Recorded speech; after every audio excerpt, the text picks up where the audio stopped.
എല്ലാവർക്കും നമസ്കാരം. പുതിയൊരു വീഡിയോയിലേക്ക് എല്ലാവർക്കും സ്വാഗതം. ഇന്ന് ടേസ്റ്റിയും ഹെൽത്തിയുമായിട്ട് ഒരു ചട്നിയാണ്, മുള്ളങ്കി കൊണ്ടാണിത് ഉണ്ടാക്കുന്നത്. അപ്പം നമുക്കൊന്ന് കണ്ടു നോക്കാം എങ്ങനെയാണ് ഈ ചട്നി തയ്യാറാക്കുന്നതെന്ന്. അപ്പോൾ അതിന് വേണ്ടിയിട്ട് ഞാൻ ഒരു മുള്ളങ്കി എടുത്തിട്ടുണ്ട്. ഒരു മീഡിയം സൈസിലുള്ളൊരു മുള്ളങ്കിയാണ്. ഇത് അല്പം ഒന്ന് വാടിയിട്ടുണ്ട്, അതുകൊണ്ടാണ് ആ ഒരു കളറിൽ, അത് മണ്ണല്ലത്. അപ്പോൾ നമുക്കൊന്ന് പീൽ ചെയ്തെടുക്കാം.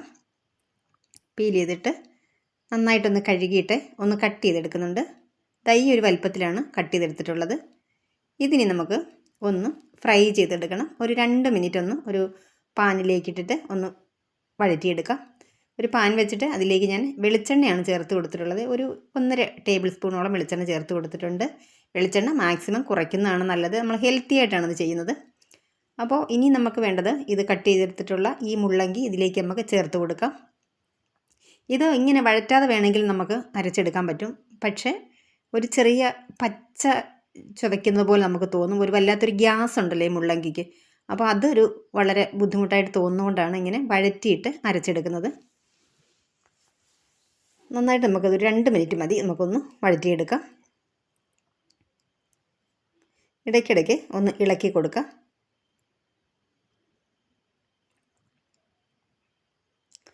ഇപ്പോൾ ഇത് ഇവിടെ വഴന്ന് വന്നിട്ടുണ്ട്. ഈ അധികമുള്ള ഓയിൽ നമുക്കങ്ങ് കളയാതെ വേണ്ട. ഇനി നമുക്ക് ഒരു മിക്സിയുടെ ജാർ എടുത്തിട്ട് ഇതിലേക്ക് 1/2 കപ്പ് തേങ്ങ, ഒരു 4 പച്ചമുളക്, ഒരു മീഡിയം സൈസുള്ള ഇഞ്ചി ഇതുപോലെ ചെറുതായി കട്ട് ചെയ്ത് അതങ്ങ് ചേർത്ത് കൊടുത്തു. പിന്നെ ഒരു 2-3 ചെറിയ ഉള്ളി, ഒരു കൊച്ച് നെല്ലിക്ക വലിപ്പത്തിലുള്ള പുളി, വാളംപുളി, ആവശ്യത്തിനുള്ള ഉപ്പ്.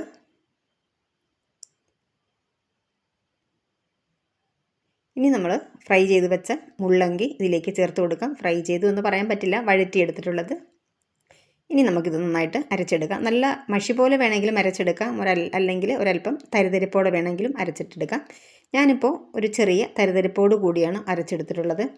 ചപ്പാത്തിയുടെ കൂടെയും അപ്പത്തിൻ്റെ കൂടെയും ഒക്കെ നമുക്ക്, പിന്നെ ജീര റൈസ്, ഇതിൻ്റെയൊക്കെ കൂടെ നല്ല ബെസ്റ്റ് കോമ്പിനേഷനാണ് കേട്ടോ. നല്ല ടേസ്റ്റിയാണ്, അതേസമയം ഹെൽത്തിയുമാണ്.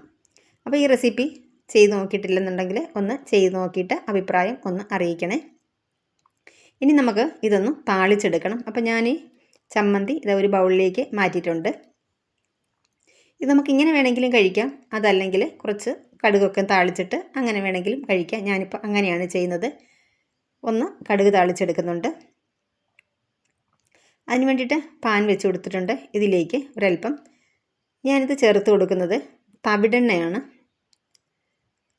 ഒരു 1.5 ടേബിൾ സ്പൂണോളം തന്നെ തവിടെണ്ണ ചേർത്ത് കൊടുത്തിട്ടുണ്ട്. ഇനി ഒരു 1/4 ടീസ്പൂൺ കടുക്. കടുകൊന്ന് പൊട്ടി വരുന്ന സമയത്ത് 2 ഉണക്കമുളക് കട്ട് ചെയ്തത് ഇതങ്ങ് ചേർത്ത് കൊടുക്കാം. ഒരല്പം കറിവേപ്പിലയോട് ചേർത്ത് കൊടുത്തിട്ടുണ്ട്. നന്നായിട്ട് ഇതൊന്ന് ഫ്രൈ ആയി വരട്ടെ. ഇതിവിടെ ഫ്രൈ ആയിട്ടുണ്ട്. നമുക്കിത് ഈ ചട്നിയിലേക്ക് ഒഴിച്ചു കൊടുക്കാം. അപ്പോൾ ഈ ഒരു സ്റ്റെപ്പ് വേണമെങ്കിൽ നമുക്ക് ഒഴിവാക്കാം, അപ്പോൾ കുറച്ചുകൂടെ ഹെൽത്തി ആയിരിക്കും. ഇത് ചേർത്ത് കഴിഞ്ഞിട്ടുണ്ടെങ്കിൽ നല്ല ടേസ്റ്റാണ്, അതുകൊണ്ടാണ് ഞാനിങ്ങനെ ഇത് ചേർത്ത് കൊടുത്തത്. അപ്പോൾ ഇതാണ് നമ്മുടെ അടിപൊളി മുള്ളങ്കി ചട്നി. എല്ലാവർക്കും ഇഷ്ടമായെന്ന് വിശ്വസിക്കുന്നു. ഇഷ്ടമായിട്ടുണ്ടെങ്കിൽ നിങ്ങളുടെ ഫ്രണ്ട്സിനും ഫാമിലിക്കൊക്കെ ഒന്ന് ഷെയർ ചെയ്ത് കൊടുക്കാനായിട്ട് മറന്നു പോകരുത്. നമ്മുടെ ചാനൽ സബ്സ്ക്രൈബ് ചെയ്യാനായിട്ടും മറക്കരുത്. താങ്ക്